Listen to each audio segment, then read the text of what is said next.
Hotu. Salam alaikum, bienvenue dans le Mahdi Mindset. Je suis votre frère Mahdi. Dis-moi, si, ce matin, tu ouvrais ta boîte mail et tu voyais « de Allah pour toi », est-ce que tu lirais ce message comme on lit un poème en arabe qu'on ne comprend pas, ou comme une lettre qui va décider de ta vie, de tes choix, de ton au-delà? Imagine une scène. Un jeune homme reçoit une lettre de son père qu'il aime profondément. Le père est loin, très loin. Dans cette lettre, il y a des conseils pour ne pas se perdre, des avertissements contre ceux qui veulent le tromper, des promesses d'héritage, et surtout, une façon de revenir à la maison, sain et sauf. Le fils, lui, fait quelque chose d'étrange. Il encadre la lettre, il la pose au mur. Chaque jour, il la regarde, il embrasse l'enveloppe, il récite le texte avec une prononciation parfaite. Mais il ne cherche jamais à comprendre ce que son père lui a écrit. Il ne change rien dans sa vie. Il continue à marcher sans direction, alors qu'il a la carte dans sa main. Aujourd'hui, en ce jour 6 de Ramadan, je vais te poser une question simple, mais lourde. Est-ce que toi et moi, parfois, on traite le Coran comme ce fils traite la lettre de son père? On le récite, mais est-ce qu'on le laisse nous guider? Le nom d'Allah qui va nous accompagner aujourd'hui, c'est Al-Had, le guide. Et un guide, ce n'est pas quelqu'un qui te donne juste des informations. Un guide, c'est quelqu'un qui te montre la direction, qui te dit « Tourne ici, arrête-toi là, ne prends pas ce chemin, suis-moi ». Le Coran n'est pas venu pour décorer nos étagères, ni seulement embellir nos voix. C'est un khitab vivant, une adresse directe. Allah te parle, maintenant, à toi, dans ta vie, dans tes dilemmes, dans tes peurs. Et la vraie question de ce jour 6, c'est « Est-ce que je récite pour cocher une case? Ou est-ce que je récite pour être guidé, corrigé, transformé ?» Notre encre d'histoire aujourd'hui sera justement cette image, la lettre divine. Tout au long de l'épisode, je vais revenir à ce fils et à la lettre de son père. Et on va se demander comment passer du Coran qu'on admire au Coran qu'on suit, du Coran qu'on entend au Coran qui casse les cadenas sur nos cœurs. Alors installe-toi, fais silence à l'intérieur et prépare-toi à entendre la question la plus intime de ce Ramadan. Quand Allah me parle dans son livre, est-ce que je l'écoute vraiment? Ôtez, imagine, le fils est toujours là, dans sa chambre. La lettre de son père est posée sur le bureau. Mais cette fois, ce n'est pas le jour de la remise du prix, ni la soirée où les amis applaudissent. C'est une nuit silencieuse. Tout le monde dort. La maison est plongée dans le noir. Il vient de vivre une journée lourde. Il s'est disputé avec sa mère. Il a raté une opportunité importante. Il se sent vide, inutile, en colère contre lui-même. Il ouvre la porte de sa chambre, il s'assoit et son regard tombe sur cette lettre. La même lettre qu'il a déjà récitée des dizaines de fois, mais qu'il n'a jamais vraiment laissé entrer. Cette fois, il ne la prend pas pour la réciter. Il la prend comme un noyé agrippe une bouée. Ses mains tremblent un peu. Il la pose contre son front, ferme les yeux et murmure « Papa, qu'est-ce que tu voulais vraiment me dire? Qu'est-ce que j'ai raté ?» Et là, quelque chose change. Il n'ouvre plus la lettre comme un texte à performer, mais comme une présence à rencontrer. Chaque phrase qu'il lit, il se pose une question. Qu'est-ce que tu attends de moi ici? Qu'est-ce que tu voulais corriger en moi? Qu'est-ce que tu voulais protéger? Mon frère, ma sœur, c'est là que commence la dimension de l'âme avec le Coran. Quand tu passes de « combien de pages j'ai lu » à « combien de verrous sur mon cœur ont bougé aujourd'hui ?» Allah dit « Afala yatadabbarun al-Qur'an am ala qulubin aqfaluha » Ne médite-t-il donc pas sur le Coran? Ou y a-t-il des cadenas sur leur cœur? Tu remarques, il ne dit pas « est-ce qu'il le récite ?» Il dit « est-ce qu'il médite ?» Comme si le Coran descendait d'abord, non sur la langue, mais sur le cœur. Imagine ton cœur comme une maison, avec des pièces fermées, des tiroirs verrouillés, des zones où même toi tu n'aimes pas entrer, des rancunes anciennes, des peurs, des envies, des addictions. Et imagine le Coran comme cette lettre divine qui arrive chaque jour à la porte de ta maison. Tu peux faire deux choses. Soit tu la récites sur le pas de la porte, tu la chantes même, mais tu ne la laisses jamais dépasser le seuil. Soit tu ouvres la porte, tu la fais entrer, et tu la laisses marcher dans les couloirs de ton âme. Quand Allah se présente aujourd'hui comme Al-Hada, le guide, ce n'est pas seulement pour te dire « voici ce qui est halal, voici ce qui est haram ». C'est pour entrer dans ces pièces fermées et te dire, verset après verset, « lâche cette rancune, arrête de te mentir à toi-même, reviens de ce péché, ne te vends pas pour si peu, tu vaux plus auprès de moi ». Tu vois, le Coran ne nettoie pas le cœur par magie, comme une douche rapide. Il le nettoie comme une lettre de vérité qu'on relit jusqu'à ce qu'elle casse nos illusions. Reviens au fils. Il relit une phrase que son père lui avait écrite. « Mon fils, je sais que tu aimes impressionner les gens, mais n'oublie jamais, je ne t'ai pas élevé pour plaire aux applaudissements, je t'ai élevé pour être droit, même quand personne ne regarde. La phrase, il la connaissait déjà, mais cette nuit-là, elle le perce. Il se revoit mentir pour paraître plus intelligent. Il se revoit négliger sa mère, manquer une prière pour finir un projet. Et soudain, il se met à pleurer. Non pas parce que les mots sont beaux, mais parce qu'ils l'ont atteint. C'est ça, la purification du Coran. Ce n'est pas seulement l'émotion d'une belle récitation, c'est la douleur douce de te voir tel que tu es et la douceur encore plus grande de sentir qu'Allah t'offre une issue. Le Coran, quand tu le traites comme une lettre, il te pose des questions. Tu lis un verset sur l'hypocrisie et au lieu de penser « Ah, je connais des gens comme ça », tu te dis « Et moi, où est-ce que je ressemble à ça, un peu, beaucoup, en secret ?» Tu lis un verset sur la miséricorde et tu n'y vois pas seulement le portrait d'Allah, tu y vois un miroir. Si Allah est si miséricordieux avec moi, comment puis-je être si dur avec moi-même, si dur avec les autres? À ce moment-là, la lettre divine commence à nettoyer. Elle nettoie ta vision. Tu vois plus clair ce qui est vraiment important. Elle nettoie ton intention. Tu fais la même action, mais plus pour les gens, pour lui. Elle nettoie ta réaction. Tu aurais explosé de colère, mais le verset te retient par la main. Tu sais quand tu lis. Et ceci est un livre béni que nous avons fait descendre vers toi, afin qu'il médite ces versets et que les doués d'intelligence se rappellent. C'est comme si Allah te disait « Mon serviteur, je ne t'ai pas envoyé des pages pour remplir des étagères. Je t'ai envoyé un rappel pour réveiller ton cœur. Si tu me laisses t'atteindre, je te guiderai. » Alors pose-toi cette question, là, maintenant, en ce jour 6. Quand tu ouvres le Coran, est-ce que tu te comportes comme ce fils qui récite la lettre de son père devant les gens, la voix parfaite, le cœur absent, ou comme ce même fils, seul, la nuit, qui lit chaque phrase comme un réglage de sa vie? La différence, ce n'est pas le texte, c'est l'intention. C'est la posture intérieure. C'est ce petit murmure dans ton cœur. « Ya Rab, qu'est-ce que tu veux de moi, ici, dans ce verset précis, aujourd'hui ?» Si tu commences à poser cette question, ne serait-ce qu'une fois par jour, sur un seul passage, tu vas sentir quelque chose bouger. Un verrou qui grince, une chaîne qui se desserre, une pièce de ton cœur qui s'ouvre à la lumière. Et peut-être qu'un jour, tu liras un verset que tu connais depuis l'enfance, mais cette fois, ce sera comme si tu le lisais pour la première fois. Tu sentiras qu'Allah, par ce même verset, t'écrit aujourd'hui une lettre nouvelle. C'est ça, la beauté de la lettre divine.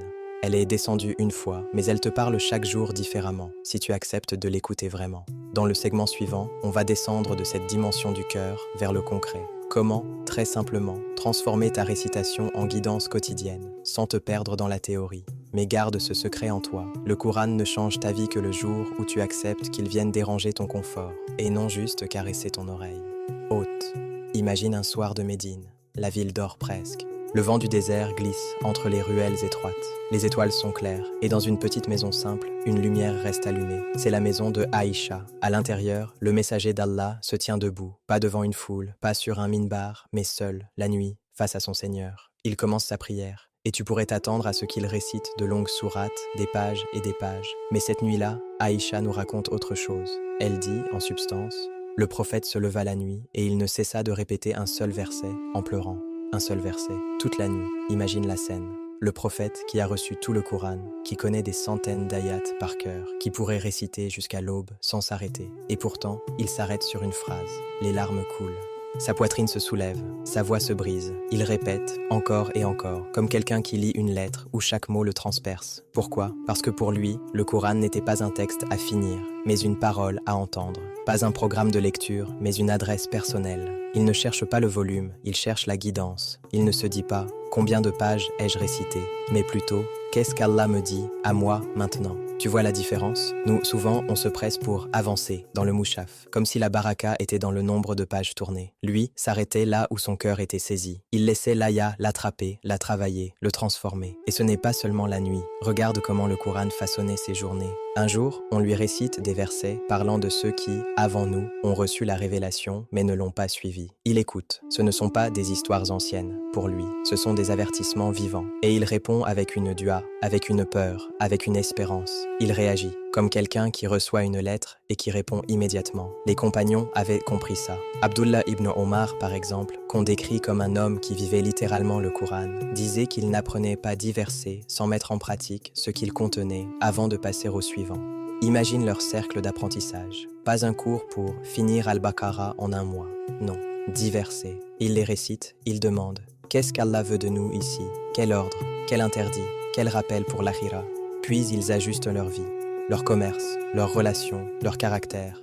Pour eux, le Coran était comme une lettre où chaque ligne dit « Change ça, protège ça, Espère en ça. Reviens à notre prophète. Allah dit, Afala yatadabbarun al-Qur'an am ala qulubin aqfaluha. Ne médite-t-il donc pas sur le Qur'an ou y a-t-il des cadenas sur leur cœur? Ce verset, ce n'est pas une simple critique, c'est une question qui traverse les siècles et vient jusqu'à toi en ce ramadan. Et le prophète, lui, a montré la réponse par son comportement. Il méditait, il se laissait arrêter par une aya, il acceptait que le Coran vienne bousculer son confort, alors qu'il était déjà le plus guidé des hommes. Alors toi, moi, avec nos cœurs lourds, nos distractions, nos péchés, comment pourrions-nous nous contenter de simplement lire sans chercher à comprendre? Regarde aussi comment il a vécu le nom d'Allah, Al-Had, le guide. Il ne traitait pas la guidance comme une information théorique. Quand une aya descendait, il ajustait sa vie, parfois immédiatement, parfois en changeant une habitude, une décision, une loi, un comportement. La révélation dit « Ne tourne plus le visage vers Jérusalem, tourne-le vers la Kaaba ». Le lendemain, la Qibla change, la lettre descend, la direction physique et spirituelle change. Guidance, direction, pas juste savoir plus, mais marcher autrement. C'est ça, le modèle prophétique, une relation au Coran où chaque verset est potentiellement un virage dans ta vie. Pas un fond sonore pendant que tu conduis, mais un panneau de signalisation qui te dit « Tourne ici, ralentis là, attention au précipice, voici la sortie vers le Jannah ». Alors, qu'est-ce que ça veut dire pour toi aujourd'hui ? Ça veut dire que si tu veux vivre la lettre divine comme lui, tu n'as pas besoin de passer des heures. Tu as besoin de changer ta posture. Une aya comme lui cette nuit-là, une seule. Mais tu la lis comme si Allah t'avait écrit aujourd'hui une lettre personnalisée. Tu la répètes, tu la laisses te questionner. Qu'est-ce que tu veux de moi ici, Ya Rab ? Si le prophète a passé une nuit sur un verset, toi tu peux passer 2-3 minutes sur un passage avec cette intention-là. L'exemple prophétique, c'est la preuve vivante que le Coran n'est pas descendu pour être simplement terminé, mais pour être intégré, pas seulement récité, mais incarné. Dans le segment suivant, on va voir comment, concrètement, t'inspirer de cette manière prophétique pour transformer ta récitation quotidienne en direction réelle, en petites décisions qui alignent ta journée avec la lettre d'Allah. Hoté, imagine, tu es dans ta chambre, juste avant Fajr. La lumière est éteinte, tout le monde dort, et tu ouvres ton mouchaf. Pour toi, extérieurement, c'est banal. Un croyant qui lit quelques versets avant de commencer sa journée. Mais dans l'invisible, il se passe quelque chose de beaucoup plus grand. Les anges, qui ne dorment pas, qui ne se distraient pas, s'approchent. Ils sont mandés pour ça. Être témoin de la parole d'Allah quand elle descend sur une langue, et surtout quand elle descend dans un cœur. Les anges ne voient pas seulement la vitesse de ta récitation. Ils ne comptent pas les pages comme un compteur de kilomètres. Ils sont témoins de la manière dont tu reçois la lettre. Quand tu récites sans attention, comme un bruit de fond, ils écrivent « Un tel a récité ». Tu seras récompensé par la générosité d'Allah. Mais quand tu t'arrêtes sur une aya, que tu souffles doucement, que tu te dis « Qu'est-ce que tu veux de moi ici, Ya Rab ?» Les anges écrivent autre chose. Ils écrivent « Un tel a écouté Allah, un tel a cherché la guidance, pas seulement le son, un tel a voulu changer. » Et cette nuance-là, entre lire pour terminer et lire pour comprendre et obéir, elle ne disparaît pas au moment où tu fermes le mouchaf. Elle t'accompagne jusque dans la tombe. Imagine maintenant une autre scène. Tu as quitté ce monde. Ton téléphone n'existe plus, tes réunions, tes projets, tes notifications, tout s'est arrêté. Tu es dans la terre, seul, et 2 anges viennent te poser des questions. Ils ne vont pas te demander « Combien de fois as-tu fait un khatm du Coran en vitesse X2 ?» Ils vont te demander « Qui était ton rab ? Qui était ton prophète ? Et qu'est-ce qui guidait ta vie ?» Et là, le Coran que tu as seulement entendu et laissé sur les étagères de ta mémoire ne sera pas le même que le Coran que tu as laissé entrer dans tes décisions. Le Coran récité sans compréhension, c'est comme une lumière que tu regardes de loin. Tu peux dire « Oui, je l'ai vu ». Mais le Coran que tu as médité, questionné, dont tu as tiré une action concrète, c'est une lumière que tu as allumée à l'intérieur. Dans la tombe, la différence entre voir la lumière dehors et porter la lumière dedans devient décisive. Les anges de la tombe ne te demanderont pas le nombre de pages, mais ils verront si la lettre divine est devenue ton compas. Quand tu lis aujourd'hui un passage sur la sincérité et que tu décides de corriger une intention, cette micro-décision devient une trace de lumière dans ton cœur. Quand tu lis un verset sur le pardon et que tu fais l'effort de ne pas répondre à un message avec colère, cette retenue-là devient une réponse à la lettre d'Allah. Les anges la voient, ils l'écrivent, et le jour où tu seras devant Allah, le Coran sera témoin. Pour certains, il témoignera. Il me récitait, mais ne me suivait pas. Pour d'autres, il dira « Il a trébuché, il a eu des manques, mais il cherchait ce que tu voulais de lui dans chaque verset. » Tu vois la différence? Dans ce monde, elle paraît minuscule. 5 minutes de plus, un peu plus de concentration, un carnet pour noter une action. Dans l'Akira, c'est un changement de dossier. Tu passes de « on lui a lu la lettre » à « il a répondu à la lettre ». Les anges sont témoins de ta posture face au Coran. Quand tu l'ouvres comme un devoir culturel, ils voient. Quand tu l'ouvres comme une lettre vivante qui t'oriente aujourd'hui, ils voient aussi. Et la terre qui accueillera ton corps a déjà entendu tes nuits de récitation. Mais elle résonnera davantage avec les versets qui t'ont fait plier ton ego, réparer une injustice, rendre un droit, demander pardon. Alors, aujourd'hui, quand tu prends ton mouchaf, rappelle-toi, tu n'es pas juste en train de lire, tu es en train d'écrire, avec ta réaction à chaque verset, le témoignage que les anges porteront sur toi dans le barzak et au jour du jugement. Une aya comprise, une aya pratiquée, c'est une phrase de plus dans ce témoignage lumineux. Dans le prochain segment, on va descendre ça dans le très concret. Comment, dans ta journée, transformer une simple lecture en un pas réel vers la miséricorde d'Allah, vers une tombe apaisée et vers un Coran qui plaide pour toi, pas contre toi. Hôte, imagine une nuit à Médine. La maison du prophète est simple, presque vide. Pas de bibliothèque immense, pas d'application de tafsar, juste la révélation fraîche descendue sur un cœur vivant. Il se lève dans le silence, il fait ses ablutions, puis il se tient debout. Et là, écoute bien, il ne défile pas le Coran. Il prend parfois une seule aya et il la répète encore, jusqu'à ce que son cœur réponde à la lettre.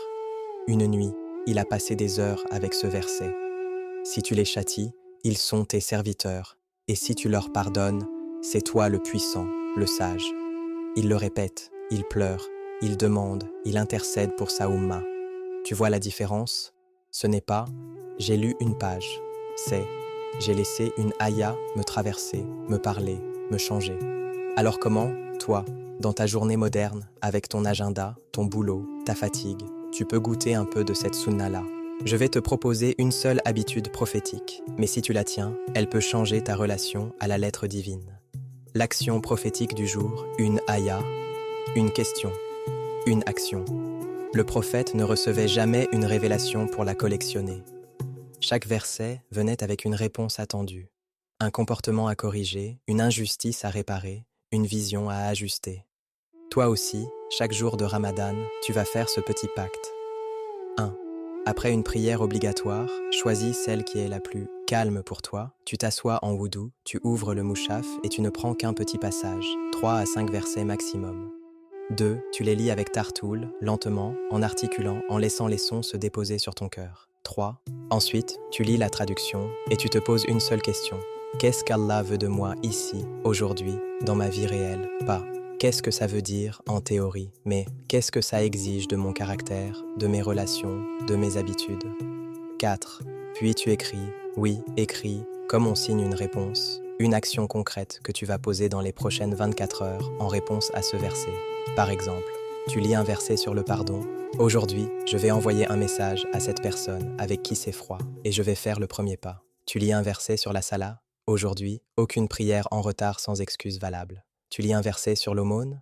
Aujourd'hui, je donne un petit montant, même symbolique, mais je donne. 5.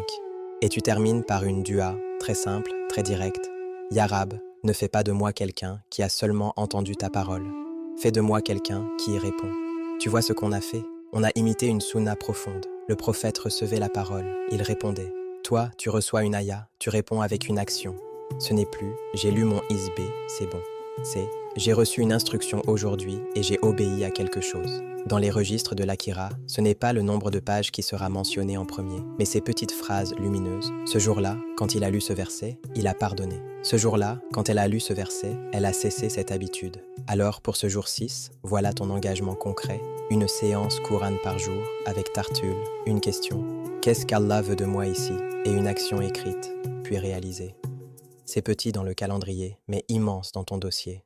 C'est là que la lettre cesse d'être un texte et devient une direction. Dans le prochain segment, on va voir comment même ton travail, ton ordinateur, tes réunions peuvent devenir des moments où tu entres guidé, pas juste occupé.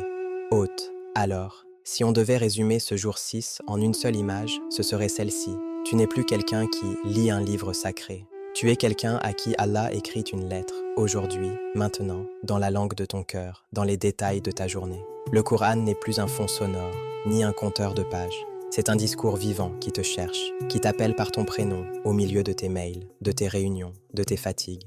Et toi, tu as décidé de ne plus répondre par un simple « j'ai terminé mon isba », mais par « Ya Rab, j'ai compris quelque chose et j'ai changé quelque chose ». Une séance Coran, une question. Qu'est-ce qu'Allah veut de moi ici?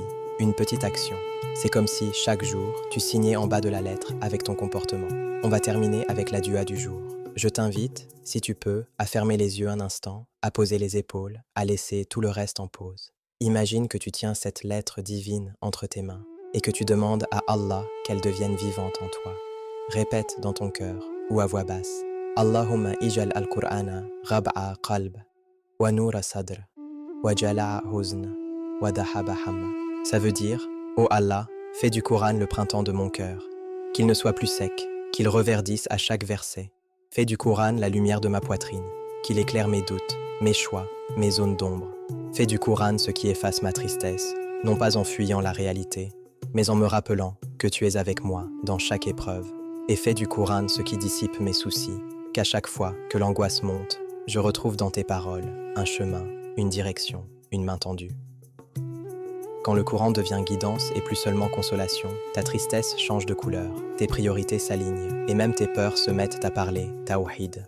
Tu n'es pas censé porter ta journée seule. Tu es invité, verset après verset, à la porter avec Allah, en marchant derrière sa parole, pas devant. Qu'Allah fasse de toi quelqu'un qui reçoit le Coran et qui répond au Coran, qu'il enlève les cadenas des cœurs et qu'il fasse de chaque petite action une preuve pour toi le jour où les pages de ta vie seront déroulées. Qu'Allah vous préserve. Rendez-vous demain pour la suite du voyage. Salam alaikum.